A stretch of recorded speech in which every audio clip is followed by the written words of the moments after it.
Okay, magandang gabi po. Ah, sa pagpatuloy natin ng ating Lord's Day, no, evening session. So, request ko po na magsitayo po ang lahat. At basahin natin ang kanyang salita sa mga kawikaan. Kawikaan chapter 12, verse 1.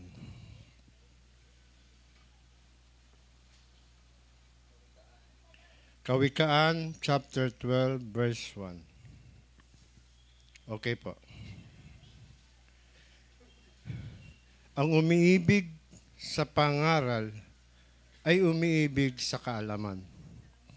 Ngunit ang namumuhi sa saway ay isang hangal. Let us pray. Lord, salamat sa gabing ito. Sa patuloy na paghahayag ng iyong karunungan. Sabi mo nga sa iyo salita na kami ay mag-ingat sa aming paglakad. Ang paglakad na may karunungan. At ang karunungan ng ito ay manggagaling lamang sa iyo. Ito ay sa iyong kasulatan na magtuturo sa amin. Tunay na magdadala sa amin sa liwanag. Lord, salamat sa iyong kadakilaan, sa pag-ibig na pinakita mo, na ginawa mo para sa amin na iyong mga anak. Purihin ka. Ikaw lamang, wala nang iba. Ito ang aming panalangin sa ngalan ni Jesus. Amen. Sa New Testament reading,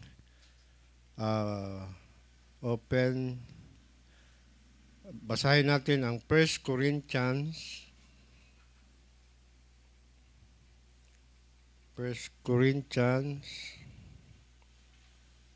chapter 9, verses 23 to 27. 1 Corinthians chapter 9, verses 23 to 27. Sige po. Ginawa ko ang lahat ng mga bagay dahil sa Ebanghelyo, upang ako'y magkaroon ng bahagi sa mga pagpapala nito. Hindi ba ninyo nalalaman na ang mga tumatakbo sa isang takbuhan ay tumatakbong lahat, ngunit iisa lamang ang tumatanggap ng gantimpala? Kaya tumakbo kayo sa gayong paraan upang iyon ay inyong mapagwagian. Ang bawat nakikipaglaban sa mga palaro ay nagpipigil sa sarili. Sa lahat ng mga bagay, ginagawa nila iyon upang sila ay makatanggap ng isang korona na may pagkasira, ngunit tayo'y sa walang pagkasira. Kaya't ako'y tumatakbo na hindi gaya ng walang katiyakan. Hindi ako sumusuntok na hindi gaya ng sumusuntok sa hangin. Ngunit sinusupil ko ang aking katawan at ginagawa itong alipin, upang pagkatapos na makapangaral ako sa iba, ako mismo ay hindi itakwil. Salamat sa kanyang salita. Tumungo tayo sa pag-awit ng mga himno. Magandang gabi po.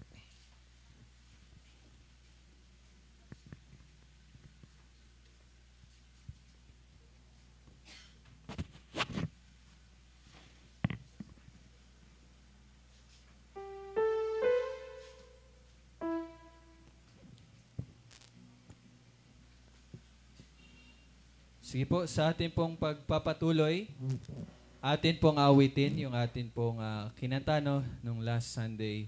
So atin po ihayag na si Jesus ang siyang umako at dahil doon tayo po ay may kaligtasan.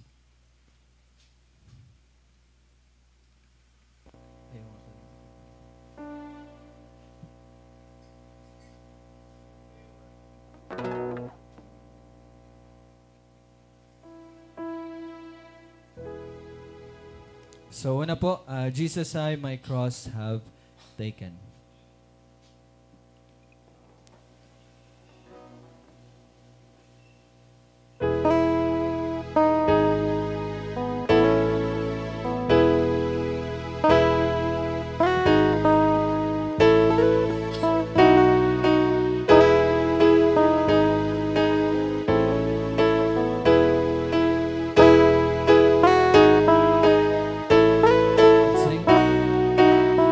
Jesus,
mga bagay na yon. So, ngayon magpapatuloy tayo at atin pong ihayag no, that Christ is ours forevermore. So, ito po yung kinanta natin kanina.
Tayo magsipunan.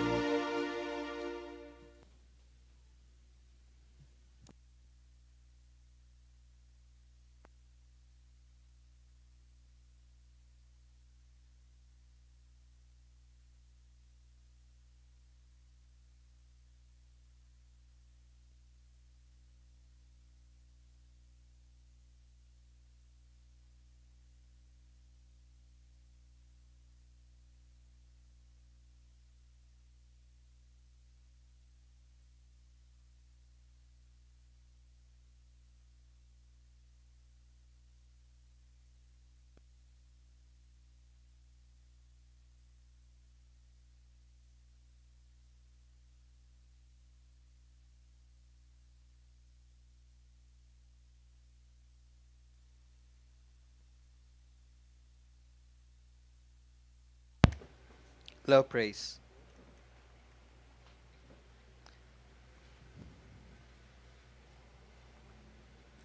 Low praise, Mike. Mike, test. Narinig naman. Mahina ba? Wait lang.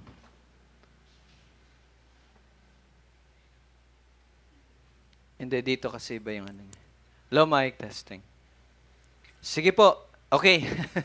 So, once again, happy Lord's Day, and this will be the last word na atin pong aaralin sa araw na ito. So, let us open our Bible in the book of, teka lang po. 1 Timothy chapter 4, verses 6 to 16. 1 Timothy chapter 4, verse 6 to 16. So again, 1 Timothy chapter 4, verses 6 to 16.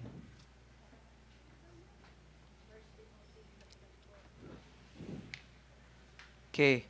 Habang pong hinahanap niyo po, no? So, kung matatandaan niyo po, last month, tayo po ay, hindi last month, last week, natapos na po yung pag-aaral natin patungkol po sa karunungan, no?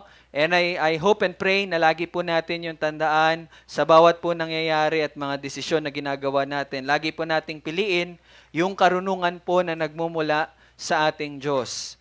At lagi, madali lang po talagang ma-identify kung ang ginagawa natin ay ayon sa karunungan ng mundo. At yun po ay kapag nagbubunga ito ng kaguluhan at bawat gawang masama. Now, this time, magpapatuloy tayo to another series. Ito naman po ay patungkol po sa disciplines of a godly person. Okay?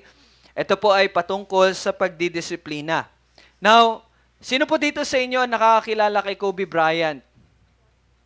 Okay, marami. Marami, no? And Kobe Bryant ay hindi lang po kilala bilang isang magaling na basketball player, but kilala rin po siya para sa kanyang work ethics. Kapag sinabi nating work ethics, kung paraan, kung paano niya po ginagawa or paano niya pinapamuhay yung pagiging atleta niya. So kilala po siya bilang pinakauna na pumasok sa gym, kung saan po sila nagte-training, at siya din po yung pinakahuling uuwi sa pagkatapos ng training. So, ganun po yung disiplina na ginagawa niya sa kanyang sarili upang siya ay gumaling. And so, nakita naman natin, siya po ay naging isa sa mga tanyag ng mga basketball player, at yun ay dahil po sa kanyang pagdidisiplina. Kayo rin po, mga students, no? Meron din po kayong pagdidisiplina sa inyong mga sarili upang kayo ay makapasa sa inyo pong mga pag-aaral. Di ba? Inaaral nyo po talaga ang bawat subject. Meron din po mga businessman. Sila po ay yumaman dahil po grabe yung disiplina na ginagawa nila sa pagkokontrol ng pagbili nila at pagmamanage, no? Pagbabudget ng kanilang pera. So, kaya po sila yumayaman ng ganon. And meron din po akong, actually si Jamie, tuwan-tuwa siya sa isang bata ng pangalan ay Dior, na napakabait ng batang iyon. laging nagte-thank you every time na may ibibigay ka or every time na thank you po. Pag every time na hindi niya naman gusto yung parang nangyayari, ang sinasabi niya na lang, sorry po, hindi siya nagagalit, no? And basta makita mo sa batang iyon kung gaano ka disiplinado yung batang iyon. Kasi hindi naman yun magiging ganon kung hindi dinidisiplina ng kanyang mga magulang. So tuwang-tuwa din ako sa bata yon. Kumbaga, sobrang gaan niya na mapanood mo, di ba, ibang bata, kapag binibigyan mo ng pagkain na ayaw nila, iiyak agad, mag-iinarte agad. Pero siya, sasabihin niya lang, sorry po, hindi ko po gustong kainin. Sorry po. Lagi siyang ganon. So, grabe yung disiplina ng nanay niya sa kanya. Now, yung po mga sinabi ko sa inyo ay pagpapakita na hindi po tayo makakarating saan man sa buhay kung wala pong disiplina. No? Maging ito man ay sa sining, negosyo, palakasan, o sa pag-aaral. Lalo na po, ito ay totoo pagdating po sa ating spiritual na pamumuhay. Sa ibang aspeto, maaring pong yung iba sa atin ay may likas na kalamangan. No? For example, yung isang atleta, maaring isinilang siya na may malakas sa pangatawan. Maari din naman ng isang musikero ay may perpektong pandinig, no? At maari din ng isang artist ay maaring may mata para sa mga detalye, no? Kumbaga parang nature na nila na may ganun silang kagalingan or kalamangan compared sa ibang tao. Ngunit wala ni isa sa atin po, no? Bawat isa sa atin. Wala sa atin ang maaring mag-angkin ng likas na espiritual na kalamangan. And kung alamin, kung matatandaan po natin, sinabi po sa Romans 3:10 na wala ni isa sa atin ang likas na naghahanap sa Diyos, wala ni isang likas na matuwid, at wala ni isa ang likas na gumagawa ng mabuti. So ibig sabihin, ubod po talaga tayo ng sama at ubod po tayo ng hina, na kailanman wala tayong likas na kalamangan upang gawin yung mga bagay na pagsunod sa Diyos. No? So, kaya't bilang po mga anak ng biyaya, kasi tayo po ay naligtas na dahil sa biyaya, ang ating pong spiritual na disiplina ay napakahalaga. No? Kung meron po sa sports, nature niya na sobrang lakas, liksi ng katawan niya. No? Sa mga musikero, papakinggan lang nila yung tunog, malalaman na nila at maaari na lang itugtog. No? Pero sa atin pong spiritual, hindi po tayo likas. Hindi po natural sa atin ang sumunod sa Diyos. Pero sa biyaya ng Diyos, tayo po ay naligtas na. Kaya, ang spiritual na disiplina ay napakahalaga at lubos na mahalaga po sa bawat isa sa atin. Bagaman malaya na tayo sa kasalanan, tandaan niyo po, tayo pa rin po ay nasa presensya ng kasalanan. Kaya napakahalaga at napakakailangan natin ang pagdidisiplina. So tayo po ay tumayo ngayon sa ating pagbabasa ng salita ng Panginoon sa 1 Timothy chapter 4 verses 6 to 16. Let us read. Kung ituturo mo sa mga kapatid ang mga bagay na ito, ikaw ay nagiging isang mabuting lingkod ni Kristo, Jesus, na pinalusog sa mga salita ng pananampalataya at ng mabuting aral na iyong sinusunod. Subalit, tanggihan mo ang masasama at mga walang kabuluhang katha. Sanayin mo ang iyong sarili sa kabanalan, sapagkat ang pagsasanay sa katawan ay may kaunting pakinabang, subalit ang kabanalan ay may kapakinabangan sa lahat ng bagay, na may pangako sa buhay na ito at sa darating. Tapat ang salita at nararapat tanggapin ng lubos, sapagkat dahil dito ay nagpapagal kami at nagsisikap, sapagkat nakalagak ang aming pag-asa sa Diyos na buhay, na siyang tagapagligtas ng lahat ng tao, lalo na ng mga nananampalataya. Lubos, iutos at ituro mo ang mga bagay na ito. Huwag mong hayaang hamakin ng sino man ang iyong kabataan, kundi ikaw ay maging halimbawa ng mga mananampalataya sa pananalita, pag-uugali, pag-ibig, pananampalataya at sa kalinisan. Hanggang sa dumating ako, bigyang pansin mo ang hayagang pagbabasa ng kasulatan, ang pangangaral at ang pagtuturo. Huwag mong pabayaan ang kaloob na ito sa iyo'y ibinigay sa pamagitan ng propesiya na may pagpapatong ng mga kamay ng kapulungan ng matatanda. Gawin mo ang mga bagay na ito. Italaga mo ang iyong sarili sa mga ito upang ang iyong pagunlad ay makita ng lahat. Ingatan mo ang iyong sarili at ang iyong pagtuturo. Manatili ka sa mga bagay na ito, sapagkat sa paggawa nito ay maliligtas mo ang iyong sarili at ang mga nakikinig sa iyo. Salamat sa Panginoon sa kanyang salita. Kayo na po ay maaari nang umupo. Now, ito pong 1 Timothy chapter 4 ay madalas po na itinuturing na bilang isang pastoral instruction na binibigyang diin ng kahalagahan ng tamang doktrina, makadiyos na pamumuhay, at tapat na paglilingkod. Ngunit, ito ay may apply din natin sa bawat individual na mananampalataya kahit anuman po ang parte niya sa iglesia. So, ulitin ko lang po, ito pong 1 Timothy chapter 4 ay letter ni Pablo kay Timoteo at ito po ay para po sa pastoral ministry.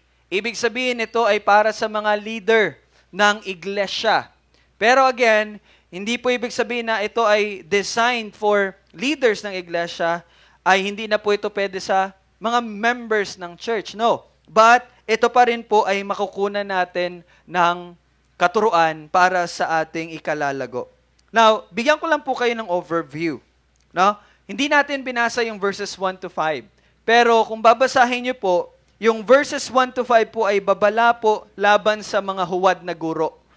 No? Yung mga huwad na nagtuturo. Nagbabala si Pablo kay Timoteo tungkol po sa paglitaw ng mga huwad na guro sa mga huling araw, natatalikod sa pananampalataya. Ang mga ito ay naiimpluwensyahan ng mapanlinlang na espiritu at demonyong katuruan, ay magtataguyod ng mga legalistikong pagbabawal. So yun po yung ginagawa nila. Tulad ng pagbabawal sa pag-aasawa o pag-iwas sa ilang pagkain. Ngunit, pinagtibay ni Pablo na ang lahat ng nilikha ng Diyos ay mabuti at dapat tanggapin ng may pasasalamat kapag pinapabanal ng salita ng Diyos at pananalangin. So yun po yung sa verses 1 to 5, babala po yun laban sa mga bulaang or huwad na guro.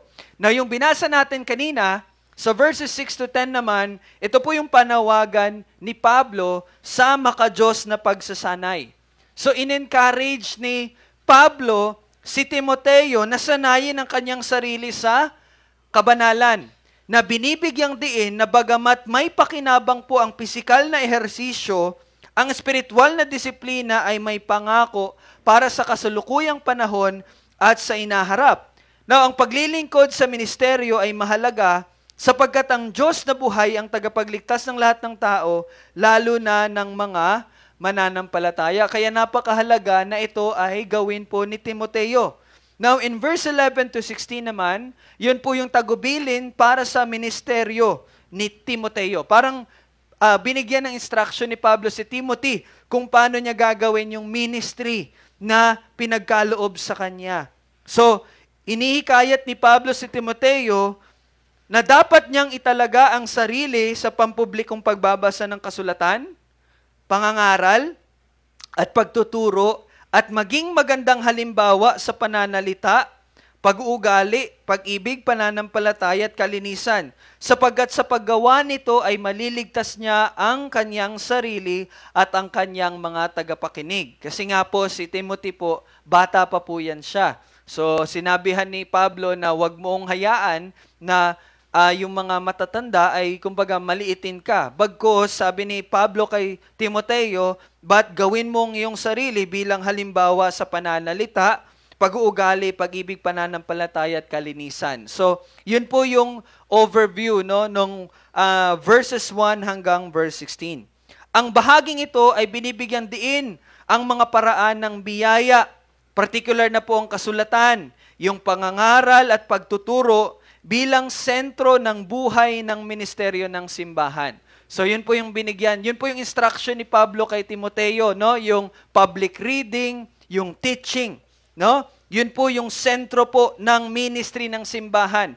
Kaya yun din po ang ginagawa natin. Wala na tayong ibang activity. Wala tayong palaro. Wala tayong mga kung ano-anong activity dyan. But we focus ourselves in the teaching of the Word of God. Kasi yun po talaga lamang ang ibinili ng Diyos gamit ang mga apostol para po sa mga elders or mga pastors o mga tao na tatayo para po sa isang lokal na iglesia. Ang pagpapatuloy ni Timoteo ay naunawaan hindi bilang pagkamit ng kaligtasan, kundi bilang patunay ng tunay na pananampalataya at isang paraan na ginagamit ng Diyos upang patatagin ang simbahan. So yun pong ginagawa niya ay hindi po para makamit ang kaligtasan, bagkus para po pagtibayin ang iglesia. Sa kabuuan po ng 1 Timothy chapter 4, binibigyang diin ang panganib ng maling katuruan. So yan po talaga yung parang warning, no? At mga huwad na magtuturo. Kaya't ang tamang pagtuturo ng salita ng Diyos ay kailangan. So yun po yung central doon. Ngunit, although nakafocus po yun sa teachings, kasi nga marami nga pong mga huwad na magtuturo, binigyan din po ng diin ng kahalagahan ni Pablo ang makadiyos na pamumuhay. Kung natatandaan niyo po yung binasa natin kanina. Ito po ay hindi hiwalay sa tamang katuruan. So yung makadiyos na pamumuhay ay hindi hiwalay sa tamang katuruan. Sila po ay laging magkasama. Actually, sinabi ni Pablo sa verse 15, tingnan niyo sa verse 15 and 16, gawin mo ang mga bagay na ito. Italaga mo ang iyong sarili sa mga ito upang ang iyong pag-unlad ay makita ng lahat. At pagkatapos, ingatan mo ang iyong sarili at ang iyong pagtuturo. Manatili ka sa mga bagay na ito sapagkat sa paggawa nito ay maliligtas mo ang iyong sarili at ang iyong mga taga-pakinig or yung mga nakikinig po sa iyo. So, yun yung sinabi niya, di ba? So, ibig sabihin, gaya po ng komentaryo ni Dr. John MacArthur dito sa bahagi na to, sabi niya, sa pamagitan ng maingat na pagpapansin sa kanyang sariling buhay na makadiyos at tapat na pagpapahayag ng salita, patuloy na magiging kasangkapan si Timoteo ng Diyos upang iparating ang ebanghelyo at iligtas ang mga ilan sa mga nakikinig sa kanya. Bagamat ang kaligtasan ay gawain ng Diyos, kagalakan niya itong gawin sa pamagitan ng mga tao. So yun po yung sabi ni Dr. John MacArthur, no? So sa pamagitan ng pamumuhay ni Timoteo ng makadiyos at paghahayag ng salita, yun yung parang gagamitin ng Diyos, no? Para maligtas yung mga taong nakikinig sa Kanya. Now, tunay na ang tamang doktrina po at makadiyos na pamumuhay ay nararapat sa bawat mananampalataya na mga saksi sa pangalan ng Panginoong Hesus. At ito ay nangangailangan ng disiplinadong pagsisikap. At mababasa natin yan sa verse 8. Tingnan niyo po yung verse 8. Diba? Anong sabi sa verse 8? Sabi dyan, sapagkat ang pagsasanay sa katawan ay may kaunting pakinabang, subalit ang kabanalan ay may kapakinabangan sa lahat ng bagay. So malinaw po na makikita natin yan. Pero, ang ating pong focus sa gabing ito is nasa verse 7. Tingnan niyo po yung verse 7. Sabi sa verse 7, sa huling parte, sanayin mo ang iyong sarili sa kabanalan. Ito po yung utos sa atin. Sanayin mo ang iyong sarili sa kabanalan. Now, pag-aralan natin yung salitang sanayin. Ang salita pong sanayin ay nagmula po sa salitang gumnos. Okay? Na nangangahulugang hubad. Yun po ibig sabihin nun. Again, yung salitang sanayin ay nagmumula sa Griego or sa salitang gumnos na nangangahulugang hubad. At ito rin ang pinagkunan ng salitang English na gymnasium. So yung salita po na gymnasium, mula po yan sa salitang gumnos na ibig sabihin ay hubad. Now, sa tradisyonal po na mga palarong pampalakasan sa Griego, ng mga Griego, no, in history po, ang mga kalahok ay naglalaban ng walang saplot. No, sa ano pala, no, sa history, no, ng mga palaro ng mga Griego, yung mga kalahok daw, yung mga players, naglalaban sila ng walang saplot. Bakit ganon? Upang hindi sila maabala ng anumang hadlang. Para free talaga sila, no? Para magawa nila yung kailangan na gawin, no? Para walang maging hadlang sa kanila. Dahil po dito, ang salita na sanayin ay orihinal na may literal na kahulugan na mag-erhisyo or mag-exercise ng walang saplot. So yun po yung parang pinaka-literal meaning ng sanayin dito sa verse 7. No? Mag-exercise ka, no? Magsikap ka ng walang saplot. Pero sa panahon po ng bagong tipan, tumutukoy po ito sa exercise or pagsasanay. Yun na lang po yung nangyari, no, sa modern time, sa bagong tipan. Subalit, maging noon at ngayon, ang salitang ito ay may dalang ideya ng amoy ng gymnasium. Parang ganun po yung ideya na neto yung amoy, no, na galing ka sa gym. Ibig sabihin po, ang pawis ng mahusay na pag-eehersisyo ay maaamoy sa'yo. Okay? So yung salitang sanayin, ibig sabihin, alam mo talaga, mag-exercise ka talaga na pagkatapos mo, maaamoy ka na amoy galing ka sa gym. No? So yun po yung mga bagay na matututunan natin sa salitang sanayin. At mamaya titingnan natin yan ulit. Tayo po ay tinatawag na magkaroon naman ng pawis sa spiritual na sense. So, hindi po ito sa physical, no? But in spiritual sense, magkaroon daw tayo ng pawis. Alright? Now, tulad po ng mga atleta na iniiwan ang lahat ng nasagabal at lumalahok sa paligsahan ng hubad or gumnos, malaya po sila sa anumang maaring maging pabigat. Now, sino po dito yung may kakilala na athlete or atleta na parte ng isang varsity, tapos sinasabihan sila ng coach nila, wala mo ng relasyon. Focus ka dito sa basketball. Sino yung mga nakakarinig niyan, di ba? May ganun sila. Kasi alam ng coach na pag meron kang karelasyon, pwede yung maging sagabal, no, sa'yo. Pwedeng hindi ka na matulog ng maaga kasi nga, syempre, mag-uusap kayo or mag-aaway kayo. Okay? So, yun. No? Yung mga atleta po, iniiwan nila yung mga sagabal, no, sa kanilang pagsali. Kailangan din po nating alisin ang bawat balakid, bawat ugali, at mga bagay na maaaring humahadlang sa ating pamumuhay sa kabanalan. Okay, yun po yung sinasabi dito. Kung nais nating magtagumpay, kailangan nating hubarin ang lahat ng hadlang at maging handa sa ating spiritual na aspeto. Kapag sinabi pong sanayin, hindi lang yan yung ipapractice mo. But kapag sinabing sanayin, tanggalin mo yung mga bagay na humahadlang sa'yo upang mamuhay ka ng may kabanalan sa Panginoong Jesus. So let's evaluate, no? Ano yung mga bagay na humahadlang sa atin upang mamuhay ng may kabanalan? Gaya nga po ng sabi sa Hebreo, chapter 12, verse 1, kaya't yamang napapalibutan tayo ng gayong kakapal na bilang ng mga saksi, itabi natin ang bawat pabigat. No? Ano sinabi? Itabi natin ang bawat pabigat at ang pagkakasalang madaling bumibitag sa atin. At tumakbo tayong may pagtitiis sa takbuhing inilagay sa harapan natin. So actually, even yung Hebrews, no, ginamit po yung analogy ng paligsahan, di ba? Run the race, no, na nakafocus kayo sa taas. Tanggalin ninyo yung mga nagpapabigat sa inyo. At ano yung mga nagpapabigat na yon? Kasalanan. No? So kapag tayo, hindi tayo pa'y inutusan na sanayin. Ibig sabihin doon, kailangan natin tanggalin na. Church, no, let us grow na, no? Lumago na po tayo sa ganito.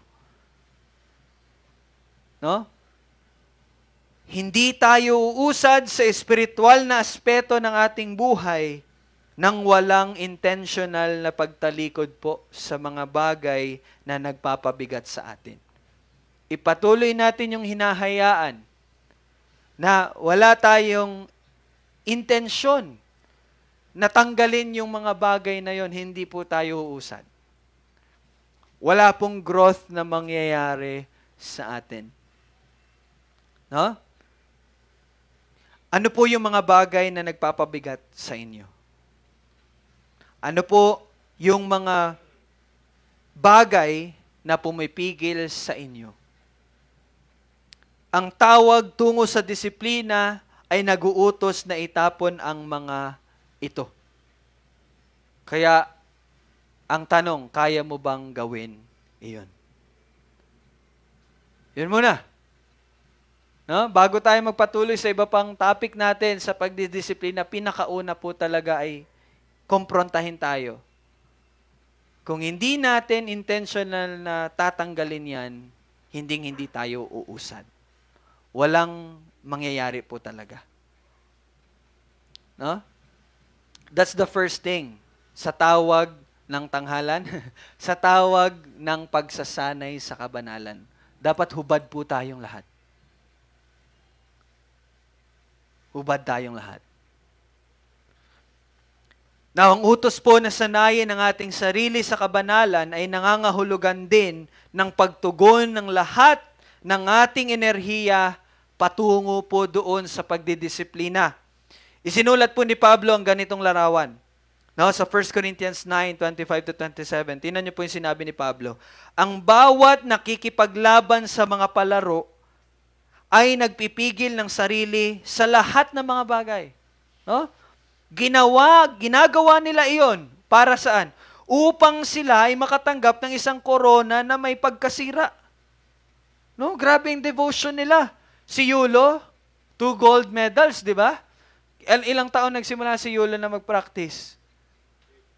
8 years old? Imagine, no? Ilang taon na siya ngayon? 20 plus? Imagine, halos buong 8 to 20, sabi natin, 12 years. 12 years ang ginugol niya para lang magkakamit ng 2 gold medal. Sabi nga ni Pablo, para sa isang korona na may pagkasira. Pero grabe yung disiplina nun. Tingnan mo yung katawan niya, di ba? No? Halata sa katawan niya yung pagsasanay na meron siya. Pero sabi ni Pablo, ngunit tayo. Ano yung meron tayo? Ano yung korona na matatanggap natin? Walang pagkasira. So kung ang mga tao, nag-e-exert sila ng effort para lang makakuha ng gantimpala na may pagkasira, paano pa kaya yung mananampalataya na makakatanggap ng isang korona na walang pagkasira?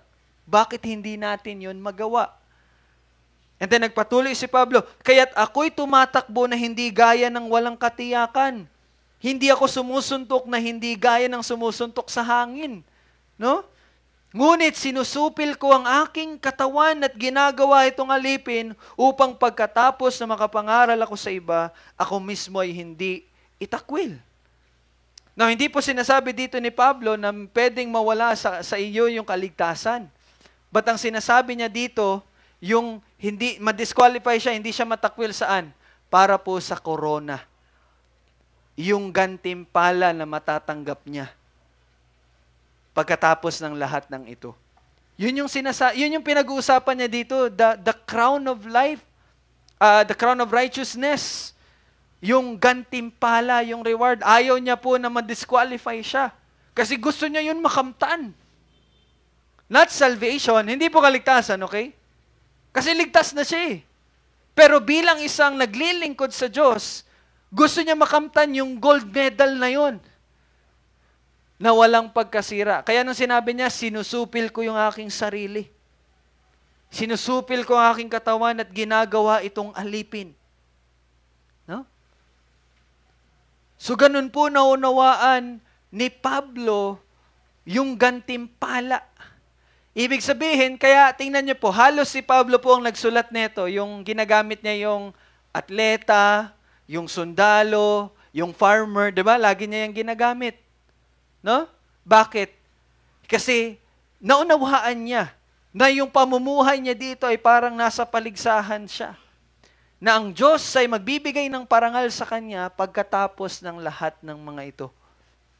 And yun din, by God's grace, yun din po yung isa sa mga bagay na nagbibigay sa akin ngayon ng motivation na, yun nga po, gaya din ni Pablo, no, na isupilin talaga din ang aking sarili kasi ang dami po talagang temptasyon na pumapasok sa akin, lalo na po ako, ang dami ko na pong experience sa mga bagay-bagay. No? Pero isa yon sa mga bagay, yes, nandun yung pag-ibig ng Diyos, pero isa sa mga iniisip ko na ngayon is the reward. Ganun pala, no? Kasi alam mo that God will reward you at the end of this. No? Ito ay matindi at masigasig na pagsasanay. Kaya kung babalikan natin yung 1 Timothy chapter 4, tingnan niyo po yung verse 10. Mapapansin natin na pagkatapos ng utos ni Pablo na sanayin mong iyong sarili sa kabanalan sa verse 7, binanggit niya po ang mga salita sa verse 10, sapagkat dahil dito ay nagpapagal kami at nagsisikap. Di ba? Sabi niya sa verse 10. At sabi po sa ESV commentary, ang layunin ng mga pagsisikap ni Pablo ay upang makamtan ng mga mananampalataya ang pagka-makadiyos at walang halagang halaga nito. So yun po yung goal ni Pablo. Malinaw na hindi makakapagligtas sa isang tao ang kanya mga ginagawa. Di ba? Hindi po tayo maliligtas sa ating mga ginagawa. Ngunit, dapat nating maintindihan na tayong mga ligtas na ay dapat magpagal at magsumikap na mamuhay na may kabanalan dahil sabi nga po sa verse 10, tayo ay may pag-asa sa Diyos na buhay. Kasi we have hope eh. May pag-asa tayo na tayo mabubuhay muli. So yun yung isa sa magiging dahilan natin upang tayo ay magsumikap at magpagal na tayo ay mamuhay ng may kabanalan. Ang salita pong nagpapagal ay nangangahulugang masinsinang paggawa. Masinsinan po talaga to. Hindi siya yung bara-barabay. Hindi siya yung parang wala kang plano, yung wala kang pagdidisiplina. Intentional, masinsinan talaga. No? At yung salita po na pagsusumikap ay mula po sa salitang Griego na pinagmulan po ng salitang English na agonize. Ano ba yung ibig sabihin na agonize? Paghihirap, di ba? Agony. Paghihirap. Ibig sabihin po, kinakailangan ng pagsisikap at sakripisyo. Mahirap din po talaga. No? Kailangan po ng pagsisikap at sakripisyo kung nais nating mamuhay ng may kabanalan. Yun po isa sa mga malinaw na malalaman natin sa katotohanan ito. No, gaya po ng mga atleta, akala nyo madali lang ginagawa nila, hindi po. No, umiiyak-iyak po yan sila. One of the very famous po na grupo ngayon, Bini, di ba? Bini. Makikita mo sa history nila, grabing training nila, halos mangiyak-ngiyak na sila. Halos gusto na nilang umuwi. Di ba? So akala natin, naging magaling silang sumayaw. Yeah, I acknowledge, ang galing talaga nilang sumayaw. Wala pa akong nakitang mga babaes na mga Pinay na ganun kagaling sumayaw. Sila pa lang yung pinakauna. Sobrang galing. No? Pero kung babalikan natin kung saan po sila nagsimula, hindi po yun sila ganun kagaling. Pero kung titingnan natin yung mga video clips nila, iyak na sila, pawis na pawis, pagod na pagod, sakit ng katawan. Ganun po yung pinagdaanan nila bago po sila maging magagaling. Ganun din po sa kabanalan. Kailangan natin ng sakripisyo. Masakit po talaga kasi may mga bagay ka na dapat mong tanggalin, na dati mong kinagigiliwan. No? Intentional po ito mga kapatid. Na itong utos sa atin na mamuhay, sanayin ng ating pamumuhay sa kabanalan, this is intentional. No? Hindi po ito madalian. Gaya po ng mga atleta na labis ang hirap na pinagdadaanan, makamit lang ang kampyonato. Ganun din po tayo sa ating pamumuhay bilang Kristiyano. Again, hindi po upang makamit ang kaligtasan, sa halip upang makamit ang buhay na inutos ng Ama natin sa langit. Yun po yung purpose natin. Bakit po tayo mamamuhay sa kabanalan? Now, meron po akong tatlong babanggitin sa inyo. Bakit kailangan natin itong gawin? Bagaman malinaw na nahayag na po sa 1 Timothy chapter 4, na ngayon, tingnan natin yung iba pang dahilan na dapat ay mag-udyok sa atin upang gawin ito. Unang-una, bakit dapat nyo talagang sanayan ang inyong mga sarili sa kabanalan? Unang-una, ito po, pagmamahal sa Diyos. Okay? Pagmamahal sa Diyos. At ito, dapat ang tanging motivation natin sa pagdidisiplina sa ating mga sarili.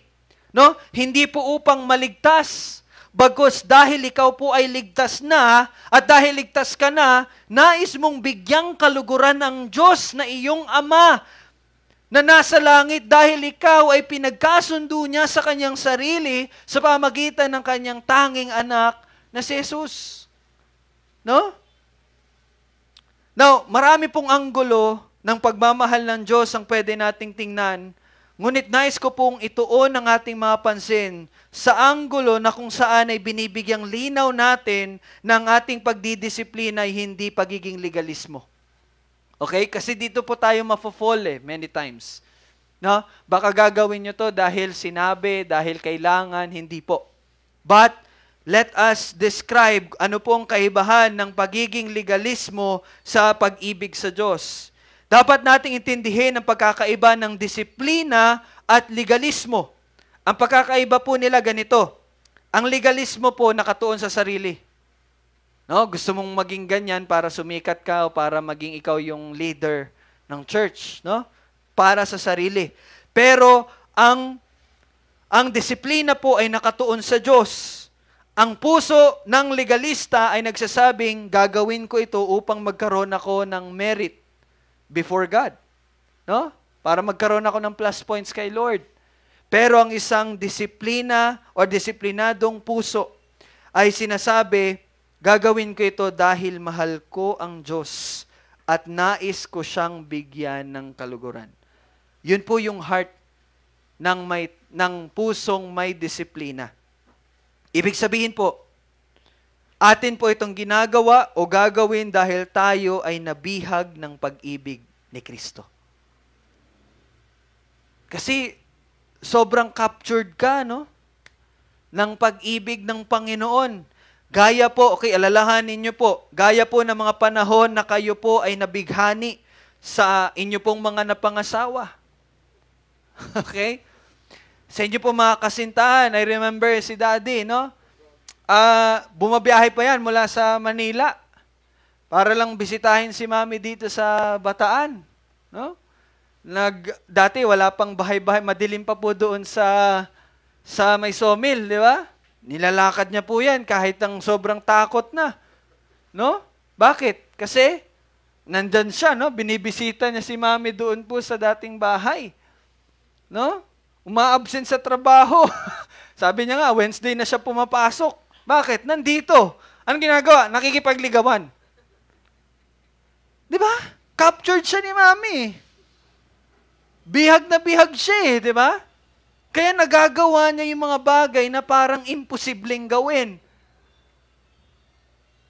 No? Di ba? Natutulog siya sa labas ng jeep. Kasi umuwi na siya mga hating gabi na, Dad, no? Sarado na yung pinagtutulugan niya doon sa sawmill kasi meron siyang, relative niya ba yun, Dad? Relative ba natin yun? Kaibigan. Pero syempre, nakakahiya ng kumato kasi alas 12 na. O di doon siya natutulog sa jeep nila. Lamok. Di ba? Tapos yung takot sa ano. Pero, nagawa niya yun. Bakit? Mahal niya eh. Stilapan. Stilan. Di ba? Di ba po? Hindi, di ba? Sa totoo lang. Ano? Kumbaga, common sense. No? Common sense lang po mga kapatid. No? Gustuhin man natin o hindi, ang ating ipinapamuhay ay likas na nagpapakita ng ating pag-ibig sa Diyos. Gaya ni Daddy. May kita niyo talaga mahal niya si Mami. Kasi ganun yung ipinamuhay niya eh. Ganun yung disiplinang ginawa niya eh. Biruin mo yon. Willing siya mawalan ng trabaho. Di ba? Ako din po. No, iniwan ko si Siren sa Iligan. Nagstay ako dito para sa babaeng minamahal ko. Di ba? Teka lang, nasa yung sing-sing. Nag-propose.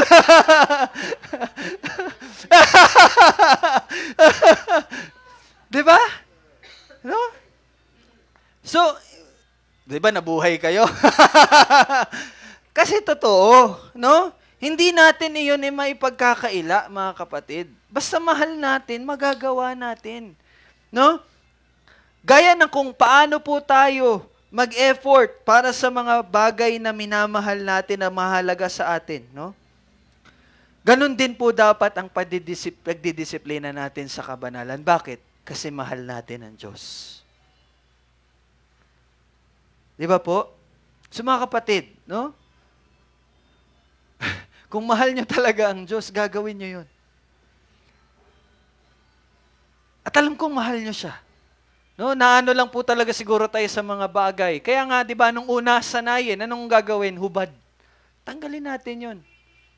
Okay? Pangalawa, ano po yung dahilan na bakit natin itong gawin? Kasi po, kung hindi natin didisiplinahin nating sarili, mabagal po ang ating paglago. No, mabagal po talaga yan. Lagi nating tandaan na ang ating paglago ay bunga lamang po ng gawa ng Panginoon. Yes, ang Panginoon po ang nagpapalago sa atin. Kung ang isa sa atin ay masugid na nag-aaral ng salita at sumusunod sa Diyos, hindi po dahil yun sa kanyang sarili. Dahil yun po ay biyaya ng Diyos, yun po ay gawa lamang po ng Diyos sa kanyang buhay. No, pero, hindi po, okay. Ibig sabihin, ito po ay lahat gawa ng Panginoon dahil sa kanyang biyaya. Hindi po tayo lalago sa pamagitan ng ating mga sarili. At I think malinaw na po yan sa bawat isa sa atin. Tama po? Ngunit, dapat nating alalahanin na itinakda na rin po ng Panginoon yung pamamaraan na gagamitin niya kung paano tayo papalaguin. At ano po yun? At sa theology po na pananalita, ang tawag po doon yung means of grace. Narinig niyo na po yan, di ba? Means of grace. Ibig sabihin, mga pamamaraan ng biyaya ng Diyos. Na kung saan, ginagamit niya yun upang tayo ay lumago at tayo ay pag-ingatan niya sa ating pananampalataya. May ginamit po ang Panginoon para tayo palaguin yung means of grace. Ano yung apat na yun? Tandaan niyo yung apat na means of grace? Salita ng Diyos, pananalangin, communion, at baptism. No? Yun po yung means of grace. Yun yung ginagamit ng Diyos para palaguin tayo at panatiliin. Pero yun nga po, sabi ko ano nakaraan, hindi po lagi tayo magbabaptize. Pero yes, by the grace of God, nagagawa na natin linggo-linggo, no? We are partaking the Lord's Supper. No? Pero ito po yung dalawa sa bagay na dapat nating gawin as individual. Ang salita ng Diyos at pananalangin. Ang mga bagay na ito ay dapat nating gawin. Ibig sabihin, hindi po nakasalalay sa atin, hindi sa nakasalalay sa atin ang paglago, ngunit minarapat po ng Panginoon na ito ay gawin sa pamamaraan na dapat din tayong may gawin. Intindihan niyo po yon? At alam po natin na ito ay magagawa natin dahil siya din ang nagbigay sa atin ng bagong puso. Di ba? Ibig sabihin, tayo po ay may bagong pagnanais at may kakayanan na tayo na gawin yung mga apat na nabanggit kanina. Now, kung gagamit po ako ng isang halimbawa, ganito po. Ang isa pong magsasaka, nakaasa po yan sa Panginoon na siyang magpapalago ng butil na itinanim ng magsasaka. Okay? Pero, hindi po ibig sabihin nun, nahihiga na lang yung magsasaka. Di ba? Hindi po, yes, alam niya na si Lord ang nag-aano niya ng crops, no? Kung babasahin niyo po sa Old Testament, mag-Bible reading kayo, no? Makikita niyo doon na isa sa mga indication na ang Diyos ay pinaparusahan ng ang Israel, wala na po silang makain, wala pong mga tubo yung kanilang. Basahin niyo yung Old Testament, mapapansin niyo dan. Wala na, sira na yung pananim namin, no? Isa po yun sa palatandaan na ang Diyos ay galit sa kanila. Ibig sabihin, ang Diyos talagang nagbibigay at kumukuha. So yes, totoo po yun. Alam na magsasaka na ang Diyos ang gumagawa nun. Pero, hindi po ibig sabihin, no, hihiga na lang siya sa kanilang bahay at hihintayin na tumubo po yung mga itinanim niya. Di ba hindi? Anong ginagawa ng magsasaka? Pupunta siya doon, hindi ko lang po alam, pero pupunta siya doon, araw-araw siguro, para ano? Bungkalin. Di ba? Magbubungkal-bungkal yan. Tapos, didiligan, no? Si daddy, di ba? Ikaw, dad? Di ba? Didiligan mo. And then, poprotektahan mo mula sa mga peste. May ginagawa yung magsasaka. Bagaman, ang paglaki at pagbubunga ay nakasalalay sa Panginoon, ngunit minarapat ng Panginoon na gamitin ng magsasaka ang mga nararapat na gawin niya para sa paglago ng tanim na ipinagkaloob ng Diyos. And that's an example for us. Ganon din po sa ating paglago. Ganon din po sa atin. Isa sa mga kasangkapan na dapat nating gawin ay yung pagdidisiplina. Isa po yun. Okay? Opo, ang ating kaligtasan at paglago sa kasalukuyang panahon ay gawa ng Diyos. Ngunit huwag po nating iisipin na ang isang tao ay lalago sa kanyang pananampalataya, pag-unawa at pagtalima nang nakahiga lamang at walang ginagawa. Do not expect. Hindi po yun mangyayari. Sabi nga ni John Calvin, ang Espiritu ng Diyos ang tanging pinagmulan ng katotohanan at siya ang nag-iisang guro ng mga puso. Totoo po yan. No, ang banal na Espiritu ang nagtuturo sa atin. Gayon pa man, ang kanyang pagtuturo sa atin ng kalooban niya ay hindi inaalis ang ministeryo ng salita. Yes, it is the Holy Spirit na nagtuturo, pero hindi inaalis yung ministeryo ng salita. Ibig sabihin, hindi inaalis yung pag-aaral at pangangaral ng salita. Kaya nga, di ba, nag-quiz tayo? Paano inihahayag ng banal na Espiritu sa atin yung kalooban niya? Paano? Sa pamagitan ng salita. Di ba? Apart from the Word, the Holy Spirit cannot teach us. Ginagamit niya ito at ginagawang mabunga. Pangatlo, sa dahilan na dapat tayong magdisiplina is may pangako ito sa buhay dito at sa darating. Meron po yung benefit, di ba? Sabi sa verse 8, tingnan niyo yung verse 8. Malinaw na inihayag dito na ito ay may kapakinabangan sa lahat ng bagay. At ang pakinabang na ito ay sa buhay dito at sa darating. Now, ano yung mga pakinabang nito sa buhay dito? Una, paglago.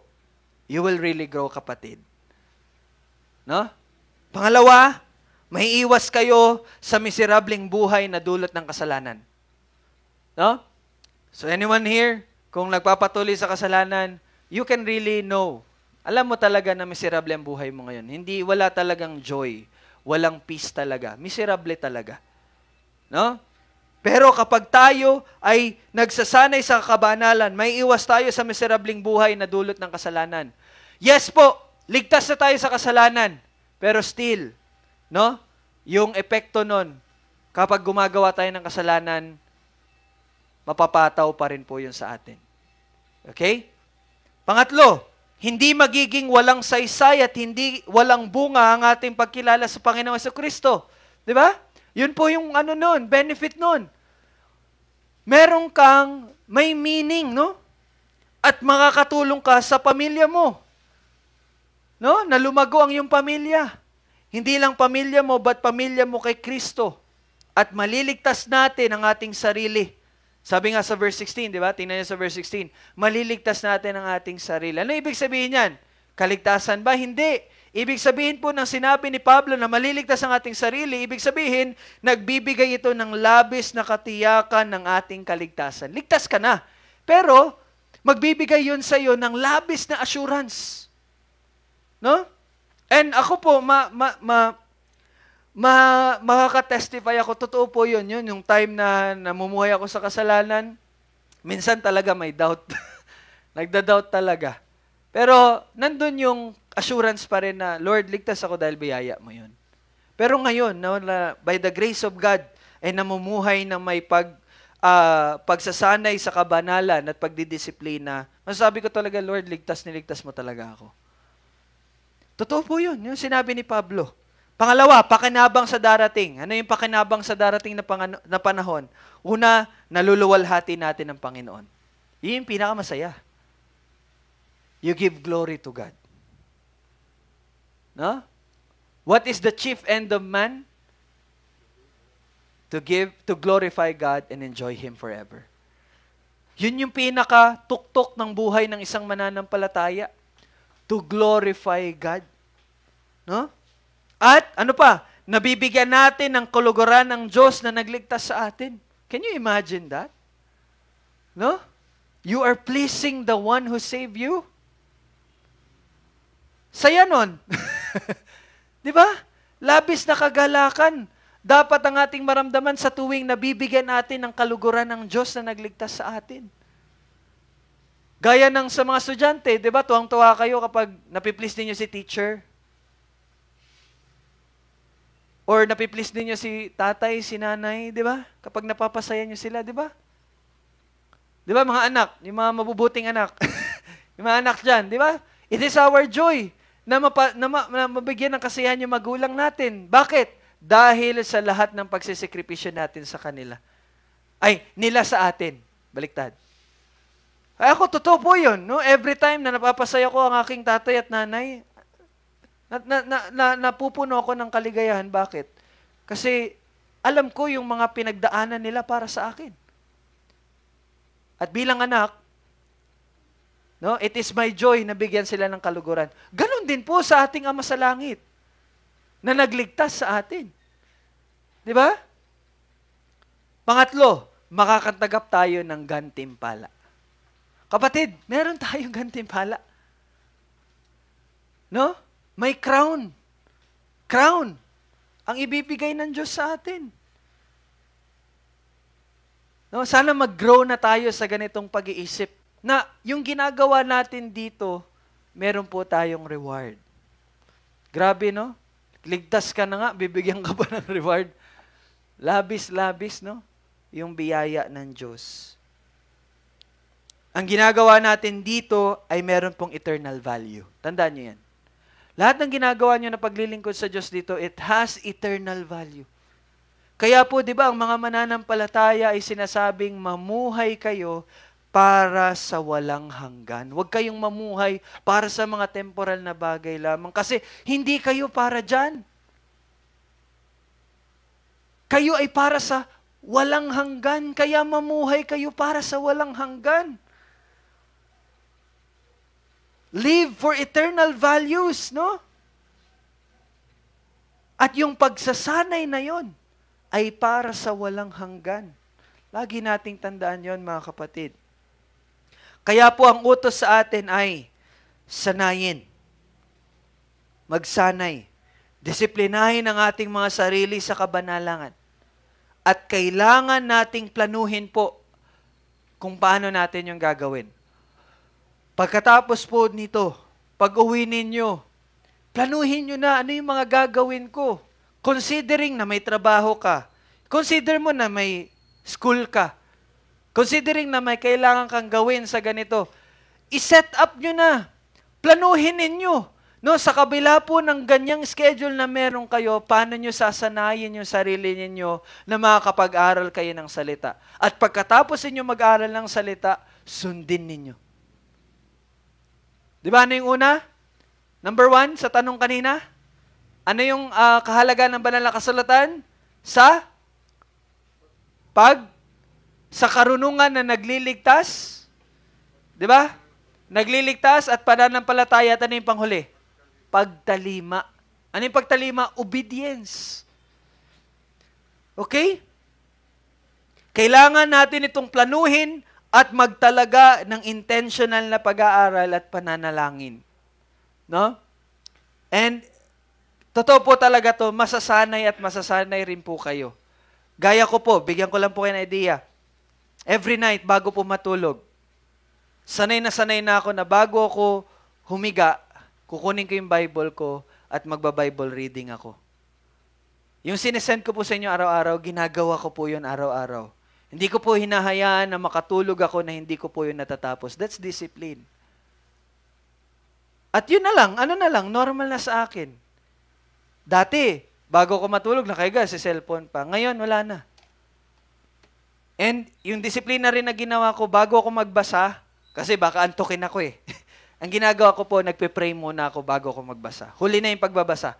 Hindi yung magbabasa muna ako tapos magpe-pray kasi baka antukin na ako. Ginagawa ko, magpe-pray ako muna and then pagkatapos noon, magbabasa. Hanggang sa, hindi na ako makatulog. Hanggang alas 3 na. Yun lang. Okay?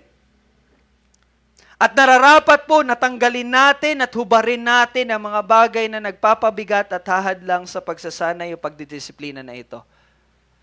Unang-una, intentional planning. No? Pangalawa, tanggalin nyo po talaga. Kasi may plano nga kayo pero hindi nyo tatanggalin yung mga humahadlang sa inyo. Kapatid, hindi ka uusad. Hindi po mangyayari yon. Hindi natin magagawa yon. Kaya disiplina, tanggalin talaga yung mga bagay na mali. Kailangan nating i-confront ang ating mga sarili sa mga kasalanang ginagawa natin at kailangan natin itong iwanan na. Yun po ang utos sa atin talaga. Iwanan po talaga. Alam kong alam nyo po yun. Alam kong alam nyo po sa bawat sarili niya ano yung mga bagay na yon. No? And by the grace of God, mga kapatid, no, by the grace of God, natanggal. So ngayon, mga kapatid, gayahin niyo po ako. Tanggalin na natin yun. No? Alam niyo po yan. Make inventory, no? Ilista niyo po.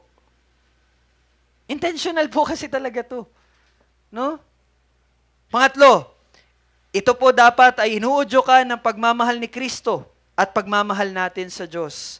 Alalahanin natin na ito po ay ginagawa dahil ikaw ay ligtas na at hangarin mo lamang na bigyan kaluguran ng Diyos na nagligtas sa iyo. Yun po talaga. Bakit niyo po yung gagawin? Kasi you want to please God who saved you. At ito ay bahagi ng pagpapabanal at pagpapalago sa atin ng banal na Espiritu. Magpasako po tayo sa kalooban ng Diyos upang mamuhay tayo ng puspos ng Espiritu Santo. No? Kasi hindi tayo mapupuspos ng Espiritu Santo kung tayo po ay hindi nagpapasakop sa kalooban ng Diyos. So that is our introduction sa ating topical studies ngayon patungkol sa disciplines. Okay? So mga kapatid, sundin natin ito. Disiplina natin ang ating mga sarili. So yun po ang utos sa atin. Verse 7, no? Sanayin ninyo ang inyong sarili sa kabanalan. Hubarin, intentional, at gawin ninyo ito dahil minahal kayo ng Diyos at ngayon ay mahal nyo na rin siya. Pagkatapos nito, ha? Wala na pong bukas. Baka bukas wala na po kayo. Lagi niyo pong tandaan yan. Sabi nga ni Moises, diba, Lord, teach me how to number my days. Ipanalangin nyo rin po yun. Isa rin po yan sa mga prayer ko na, Lord, lagi ko talagang, yun ang kagandahan kapag punong-puno kayo ng salita. Once na natitempt na kayo, dun na papasok din yung mga tinuro ng Diyos. Oh, kung gagawin ko to, sasayangin ko yung oras ko para sa ganung bagay. Wala namang kabuluhan. No? At yung buhay ko, pwedeng bukas, wala na ako. Di ba? Pero hindi dapat yon nagbibigay ng takot. Bagkus nagbibigay yon ng kaligayahan na makakasama nyo na ang Diyos. Kaya, mamuhay kayo na naghahanda para sa walang hanggan. Kasi doon po yung destination natin. Ano yung, natatandaan nyo yung word sa kanta natin, pilgrim? Pilgrim. Tayo po yung mga pilgrims lang dito. Ibig sabihin, temporary lang po tayo, mga dayuhan lang po tayo dito. Kaya huwag kayong mamuhay na para bang dito kayo mag-i-stay. Dayuhan lang po kayo. Kaya mamuhay kayo doon sa totoong bahay ninyo at sa totoong bayan natin. At yun ay ang bayan ng ating Panginoon. Tayo po'y manalangin. Naway ang biyaya ng Panginoong Hesukristo na unang umibig sa atin, ang mag-udyok sa atin na disiplinahin ang ating mga sarili sa pagmamahal at debosyon sa Kanya. Naway matagpuan ninyo ang kagalakan sa kaalamang ang inyong hangaring lumago sa kabanalan ay gawa ng Espiritu Santo sa inyong kalooban, bilang patunay ng walang hanggang pag-ibig at katapatan ng Diyos. Habang ninanais ninyong mamuhay sa pagsunod Naway bigyan kayo ng lakas ng Espiritu upang magpatuloy, magbunga at magbigay ng kaluwalhatian sa Diyos sa lahat ng inyong ginagawa. Lumakad kayo sa kapayapaan na nalalaman na ang Diyos na nagpasimula ng mabuting gawa sa inyo ang magtatapos nito. Sa ikapupuri ng kanyang maluwalhating pangalan, ng lahat ay magsasabi ng Amen at Amen. Happy Lord's Day po, and now we will celebrate the Lord's table.